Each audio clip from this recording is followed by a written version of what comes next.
आपको एक ट्रेड में लॉस होता है। आप सोचते हैं एक ट्रेड और ले लेता हूं, सारा लॉस भी रिकवर हो जाएगा और कुछ प्रॉफिट भी बन जाएगा। मार्केट ऑन है, अपॉर्चुनिटी मिस नहीं कर सकता। और इस फोमो में आप एक ट्रेड और ले लेते हैं। सेटअप बने या ना बने, चार्ट पर कुछ दिखे या ना दिखे, ये सब कुछ बैकफुट पर चला जाता है और लॉस रिकवर करना ही एक प्रायोरिटी बन जाता है। और दिन के एंड में पता चलता है कि प्रॉफिट तो दूर, ज्यादा ट्रेड्स लेने के चक्कर में मार्केट आपके साथ करती है कुछ ऐसा। इसे कहते हैं ओवर ट्रेडिंग, और यही है आपके प्रॉफिट्स का सबसे बड़ा दुश्मन। चैप्टर 1। क्या आपने कभी नोटिस किया है, थोड़ा सा प्रॉफिट हो जाए तो लगता है कि फेवरेबल कंडीशंस हैं और ट्रेड्स ले लेते हैं, या एक दो लॉसेस के बाद आपको लगता है लॉस तो रिकवर करना ही पड़ेगा और ट्रेड्स ले लेते हैं। चाहे कुछ भी हो, ज्यादा से ज्यादा ट्रेड्स लेने का मन करता है, और जब कोई सेटअप नजर आ भी ना रहा हो फिर भी आप ट्रेड का बटन दबा देते हैं, बस इसलिए क्योंकि हाथ रोका नहीं जाता। स्क्रीन के सामने बैठे हुए ट्रेडर के मन में boredom, hope, frustration, greed, fear, ये सब कुछ चल रहा होता है, और ये सारे इमोशंस मिलकर आपसे करवाते हैं ओवर ट्रेडिंग। ओवर ट्रेडिंग का एक बहुत बड़ा कारण है डोपामिन। आपको हर ट्रेड के साथ में एक थ्रिल मिलता है। आप प्रॉफिट, लॉस, ये सब कुछ भूल जाते हैं और आपको सिर्फ चाहिए होता है एंटरटेनमेंट। ओवर ट्रेडिंग आपका डिसिप्लिन तोड़ देता है, आपको अपने सिस्टम को भूलने पर मजबूर कर देता है, और ओवर ट्रेडिंग की वजह से आपके प्रॉफिट्स हो जाते हैं गायब। चैप्टर 2। हमारा कुछ ना कुछ एक्शन लेने का मन करता रहता है, और इसके पीछे एक बहुत ही रैशनल रीजन है। आपको हमेशा से यही सिखाया गया है कि हार्ड वर्क करो, एफर्ट्स डालो, बिना मेहनत के कुछ भी नहीं मिलता है। आप जितनी मेहनत करोगे उतना ज्यादा रिवॉर्ड मिलेगा।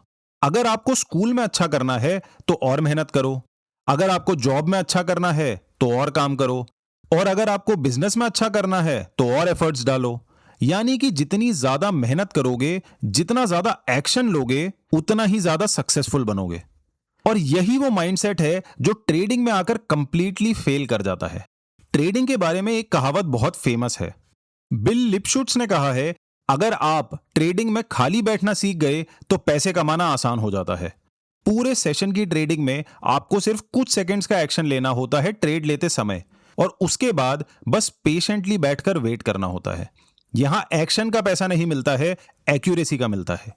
चैप्टर 2।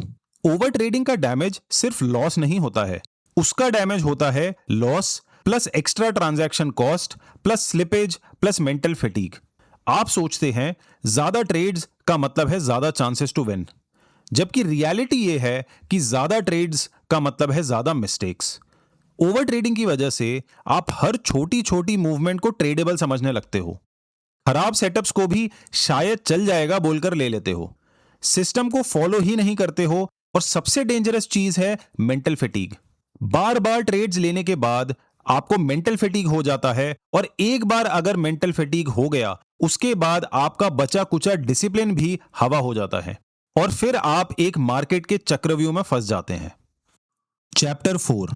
लॉस का स्पाइरल, यानी कि मार्केट का चक्रव्यूह। यहां आप पेशेंस, डिसिप्लिन, मनी मैनेजमेंट सब कुछ भूल जाते हैं। एक लॉस की चेन रिएक्शन जैसी शुरू हो जाती है और आप एक गड्ढे में फंसते ही जाते हैं। आप एक लॉस लेते हैं, फिर आपको लगता है कि इसे तो रिकवर करना ही पड़ेगा, और उसे रिकवर करने के चक्कर में आप एक और इंपल्सिव ट्रेड ले लेते हैं और उसमें भी आपको लॉस हो जाता है। अब फ्रस्ट्रेशन बढ़ जाती है, दिमाग कहता है कि बस एक बड़ा सा ट्रेड लेता हूं, सारे पैसे वापस आ जाएंगे, लेकिन वो बड़े से ट्रेड के चक्कर में आपको बड़ा सा लॉस हो जाता है, और फिर आप बिना सोचे समझे लॉस के स्पाइरल में फंस जाते हैं। लॉस की वजह से होती है फ्रस्ट्रेशन, फ्रस्ट्रेशन की वजह से आप लेते हैं और ट्रेड्स लेने की वजह से होते हैं और बड़े लॉस, और उसकी वजह से होती है और ज्यादा फ्रस्ट्रेशन। और ये एक बहुत ही डेंजरस चीज है। इस स्पाइरल का सबसे खराब पार्ट ये है कि यहां पर पेशेंस, डिसिप्लिन सब कुछ खत्म हो जाता है, सिर्फ इमोशंस चलने लगते हैं, और जब तक आप इस स्पाइरल से बाहर नहीं आते तब तक मार्केट्स आपको प्रॉफिट नहीं देता है। चैप्टर 5। तो चलिए, हमने प्रॉब्लम्स की बात तो बहुत कर ली, अब सॉल्यूशंस की बात करते हैं कि ओवर ट्रेडिंग से बचने के लिए आपको क्या करना चाहिए। सबसे पहले, ट्रेडिंग की आपको एक लिमिट सेट करनी चाहिए। चाहे आप दिन के सिर्फ 2 ट्रेड्स लें या फिर आप वीक के सिर्फ 5 ट्रेड्स लें, इस तरीके से आपको पता होनी चाहिए अपनी लिमिट, जिसे आप कभी भी क्रॉस नहीं करेंगे। फिर चाहे कितना भी अच्छा सेटअप क्यों ना बन रहा हो और आपका हर ट्रेड लेने का मन करे, लेकिन आप अपनी लिमिट से ज्यादा ट्रेड्स नहीं लेंगे। दूसरी चीज, हर ट्रेड लेने से पहले जब भी आप वो बटन दबाने वाले हैं, उससे पहले आप 30 सेकंड का एक छोटा सा पॉज लीजिए। 30 सेकंड का पॉज सुनने में बहुत छोटा लग रहा है, लेकिन एक्चुअली काफी लंबा टाइम होता है जब पैसे लगाने की बारी हो तो। ट्रेडिंग के इमोशनली चार्ज एनवायरनमेंट में आपको 30 सेकंड में इतनी ज्यादा क्लैरिटी मिलेगी कि आप इमोशनल ट्रेड्स नहीं लेंगे।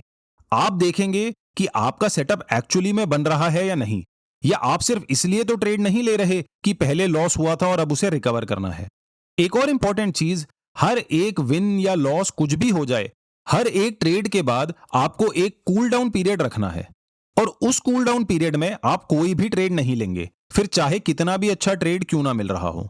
क्योंकि इस कूल डाउन पीरियड में पिछले ट्रेड का रिजल्ट आपके दिमाग पर बहुत हावी होता है। ये कूल डाउन आप अपने हिसाब से 10 मिनट, 15 मिनट, 1 घंटा, 1 दिन इस तरीके से रख सकते हैं। कूल डाउन पूरा होने के बाद ही आप नए ट्रेड की तरफ देखेंगे, और कूल डाउन पीरियड में आप अपनी स्क्रीन को बंद करके मार्केट के अलावा कुछ भी और करने लगेंगे। एंड लास्टली, और शायद मोस्ट इंपॉर्टेंट, जर्नल में अपने इमोशंस ट्रेड के बारे में लिखते रहिए। इससे जब आप अपनी ट्रेडिंग को बाद में एनालाइज करेंगे तो आपको मिलेगा अपना वो ट्रिगर जिसकी वजह से आप ओवर ट्रेडिंग करते हैं। जर्नल की वजह से आप एनालाइज कर पाएंगे कि जब आपने ओवर ट्रेडिंग की तब आपका मन क्या कह रहा था। क्या प्रॉफिट आते ही आपने नया ट्रेड ले लिया, या लॉस होते ही आपने नया ट्रेड ले लिया, या ऐसा भी हो सकता है कि जिस ट्रेड में आप हो वो अभी फंसा हुआ है और उसमें कुछ एक्शन नहीं हो रहा है, और सिर्फ एक्शन हो जाए थोड़ा सा, इसकी वजह से आपने एक नया ट्रेड ले लिया। आपको अपनी ये वीकनेस अपने जर्नल को एनालाइज करने पर पता चलेगी, और इसे एनालाइज करके आप अपने ट्रिगर को रोक पाएंगे। तो अगर आपको ये वीडियो अच्छी लगी हो तो चैनल को जरूर सब्सक्राइब कीजिए, और अगर फिर से ओवर ट्रेडिंग करने का मन करे तो दोबारा इस वीडियो को जरूर देखें।